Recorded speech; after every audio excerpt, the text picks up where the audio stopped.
think I lost him. Entering ecological dead zone. Well, I've never heard it say that before.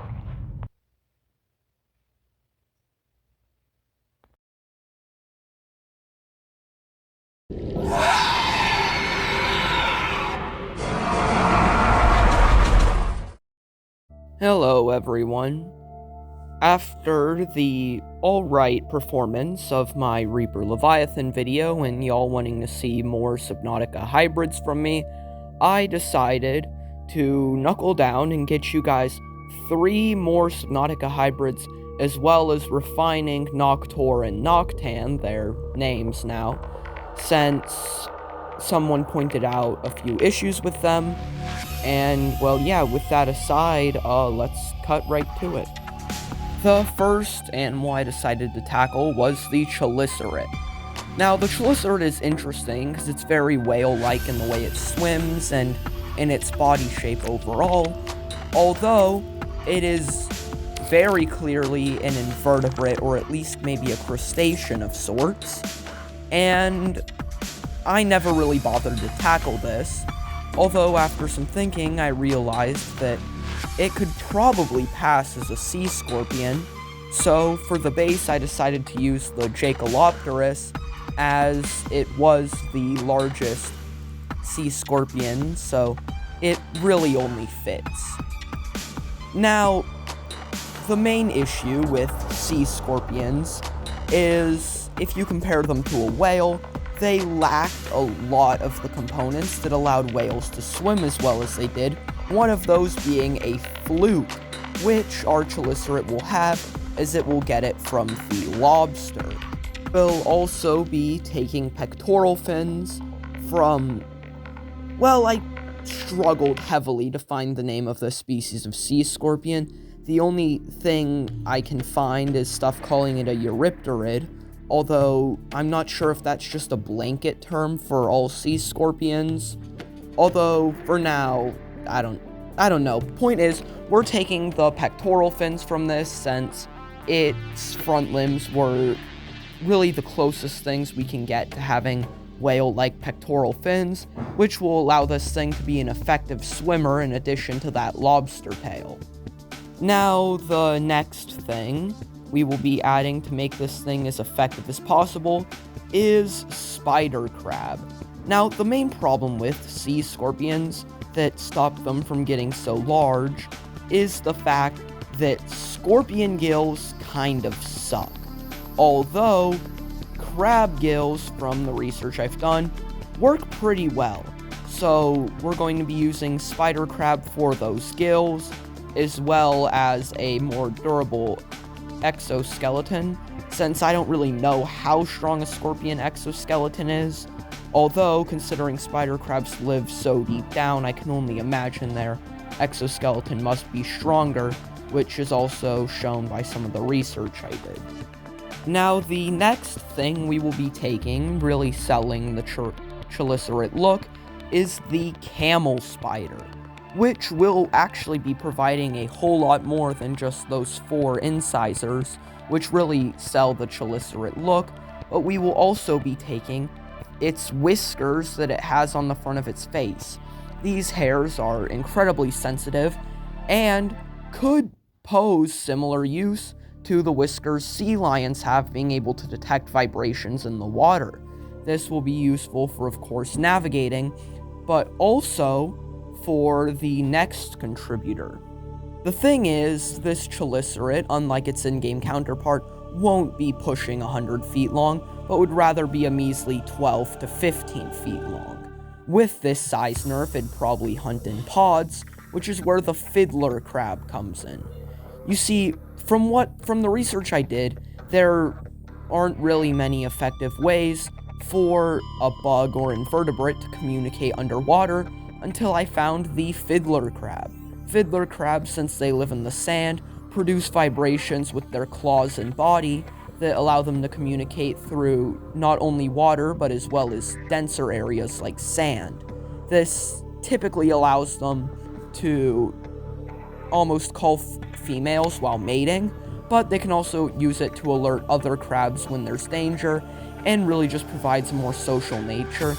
So, though this thing won't be as intelligent as something like a dolphin, since we can't just put a mammal brain in an insect, or invertebrate for that matter, it's the closest we can get to having an animal that can communicate and be social, and those vibrations will be able to be received by the whiskers on the camel spider, so in my opinion, it leads for a pretty congruent method of communicating and receiving. Now, on the note of this thing being a lot smaller and probably needing to hunt in pods in order to be effective, I also added a few things to further enhance this thing's method of attack so it could effectively hunt prey. First thing I did was use centipede. Now, some people might say that centipede wouldn't be congruent with this, although again, based off the research I did, it's probably the best way to add venom transmission to camel spider fangs. Although, we will be taking centipede for its venom, and to add on to this, we will also be taking bloodworm. Now, bloodworm is interesting, as it's not really congruent with the hybrid, although there are species of crabs that have been seen with a similar adaptation. It's just bloodworm has this adaptation where we need it, that adaptation being copper-infused body parts, specifically the teeth. The bloodworm's copper-reinforced teeth, though not as effective as the iron on shrew teeth, would theoretically be more congruent with this hybrid and allow its teeth to survive plenty of wear. The teeth will also be able to retain their sharpness. We will also be taking bloodworm for its anticoagulant, as it's just helpful. There's not really a downside, so might as well take it. Overall, the chelicerate has a length of about 12 feet, a bite force of roughly 10,000 newtons. I'm also giving it a swim speed that is very unproven, although the Jackalopterus had a swim speed of about 2 miles an hour, which isn't very impressive, although I think with the addition of the tail fluke, more equipped pectoral fins, and enhanced muscle from both the spider crab and the red lobster, I feel like, though it couldn't hit the same speed as a dolphin moving at 40 miles an hour, I feel like 15 miles an hour would be a reasonable swim speed.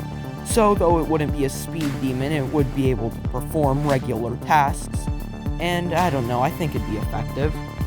The next leviathan I decided to tackle was the reef bat. Now, for a while, my reef bat hanked itself, although after a bit of stuff I have done to modify it, I think it works pretty well now. In fact, it even lives a similar lifestyle to the reef bat, so with that aside, let's get into it. Immediately, we will be taking the giant squid, as you might be guessing, for its size, as well as the Humboldt squid for its powerful siphon. We will also be using flashlight fish for the glowing eyes, and we will also be using the Camaroceras for its large shell. Now, of course, this shell, though large and similar to what we need for a reef bat, it's not the right shape. I did some research and figured out squids naturally have a material in their body called chitin, which is the same material found in bug exoskeletons and crab exoskeletons. So, though I was a bit skeptical at first, I decided to add decorator crab. Decorator crab is going to help broaden this shell in shape, as well as giving it a more Velcro-like texture, which, though this squid won't be able to actively search for things to put on its shell, I imagine it could probably, over time, have algae and stuff start to grow on its shell, similar to what happens on something like a stonefish. We will also be taking the big fin squid, since the reef bat is known for being incredibly docile and mostly just drifting about through 4546b's oceans. Well, the big fin squid lives a similar lifestyle, with several long tentacles that it simply drags around, and just waits for food to get caught in them. Our reefback will do something similar and just drift around and catch food. If this is the final result, the reefback sits at around 17 feet long at just the body, and 50 to 60 feet long if you include the long dangly tentacles. It's, unlike the chelicerate, not exactly what you'd call combat capable, although it functions as an animal and I'm happy with that. The next leviathan I decided to tackle was the ghost leviathan, which at a first glance seems very unlikely to work, although after doing some prior research I realized it makes a lot more sense than I thought it did. We will be starting the genome off with the basking shark, mostly just for its large mouth, since it's stated in the PDA that ghost leviathans hunt microorganisms and are filter feeders, and basking shark provides that. And the reason why I'm not going with a whale is because if you look at the ghost leviathan in game, it swims in a side-to-side motion, unlike the reaper leviathan, which swims in an up and down motion, which is why for Noctur we used a whale. The next animal we will be adding to the genome is the black dragonfish and flashlight fish. This will provide all the glowy spots, including around the eyes, that the ghost leviathan is so well known for. And yeah, that's really it. The next thing we will be taking is the ghost shark, since it is shown in Subnautica that the ghost leviathan is transparent, but there is one problem with this. In animals that are usually transparent, they're usually really tiny or like really skinny. And this upsized basking shark isn't going to be either of those. And that means that, kind of like in a ghost shark, which are transparent, he's most likely going to end up looking gray, since that transparency ends up becoming very opaque as the creature gets larger. Although to still give it that blue coloration and maintain the accuracy, I will be using the ling cod. Now, I don't know too much about ling cod. I did some research and nobody knows too much about them. Although apparently they have blue meat instead of red meat, and this will give our ghost leviathan its blue color while still being transparent.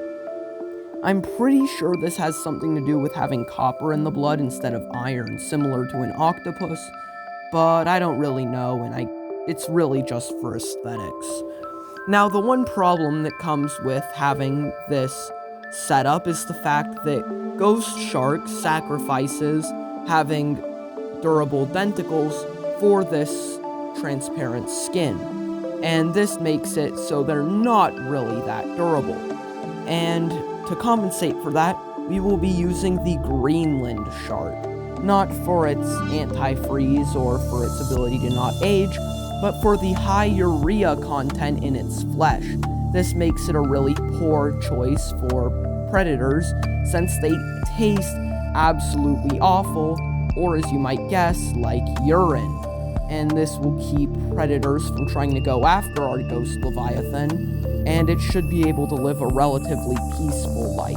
We will also be adding moray eel for a longer, more extended body, but also, funny enough, to remove the pectoral fins for a more accurate look. Before you get mad at me, just wait, it'll all play out. Next thing we will be adding is the megalodon, really just to upsize it, not for bite force or anything else. The next contributor will be the hammerhead shark. Just kidding. Ha, you probably thought I was going to say hammerhead shark, but no. In fact, I did some research, and this is where I get into the whole thing about the ghost leviathan making a lot more sense than I thought. Originally, I thought the ghost leviathan was impossible because of the fact that not only did it not have pectoral fins, it had that huge inconvenient crest. But while I was researching, I came across this amphibian y'all have probably heard of, the Diplocalus. The Diplocalus was a mostly aquatic amphibian, and to compensate for its lack of pectoral fins while swimming, it evolved a large, bony crest that, like the set of pectoral fins on a whale or shark, generates lift. This is practically perfect for our ghost leviathan, as on the crest of something like a hammerhead shark, that crest is used for like electroreception, and also the eyes are way on the side of the head, whereas on the diplocalis, that crest is used exactly what we need it for, and really just fits the ghost leviathan style of swimming. Well, with all that aside, this is the final design. He sits at about 70 to 80 feet long, and has a swim speed of 5 miles an hour, 10 miles an hour if he really needs to go somewhere. And overall, this is what I'd consider a functional hybrid. It's effective at swimming, effective at hunting, and, sure enough, looks like a ghost leviathan. Lastly on this video, I wanted to talk about some edits I made to Noctur and Noctan. First thing is, yeah, the arms kind of cause a lot of problems, mostly being that such broad shoulders required for the amount of muscle I'm giving these things are going to cause drag. And as research I did using the polar bear as reference says, unless those huge arms are assisting in swimming like paddling, which even then they'll still cause a ton of drag, it's going to cause the animal to move significantly slower. And I thought that this was it, and I wouldn't be able to have arms on a Reaper, although I went to, let's just say, someone familiar. No, you get out of here. You are not part of this. Okay, no, we're not using your wacky genetic modification or whatever. Instead, we're using something that the animal actually had. You see, sea otters, though they do have arms, swim in a much different way than polar bears, where instead of paddling, they almost use the chain of their body to swim. Although, their arms cause little to no drag. Though their arms are pretty tiny, this mostly comes from them having these almost pouches of fat on their sides that easily compress when their arms are put there. So, in other words, they have somewhere to put their arms while swimming to reduce drag. And yeah, we'll be using sea otter on both Noctur and Noctan, so they can put their arms all the way to their side while swimming, and also using sea lion for a neck that almost covers the shoulders, in a sense that it'll give Noctur and Noctan a more streamlined build, instead of that jagged bear-like build. Well, that's it, and if you enjoyed your time here, like, subscribe, and hopefully I'll see you later.